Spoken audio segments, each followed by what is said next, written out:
headed to Oslo. Or no, I'm in Oslo, going to Munich right now for the day I'm going to Denver. So show the view. Let's see.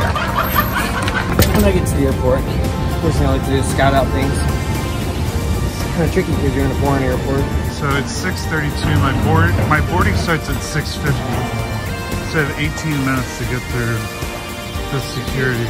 Literally took me, I was done at 6:38. That's the board with all the info. My flight's on time. It says a 4-minute walk from here.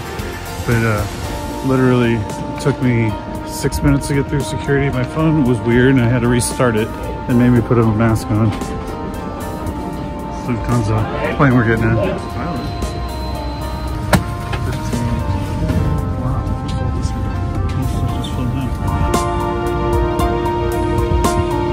If you like this video, be sure to like and subscribe it. Thanks for watching.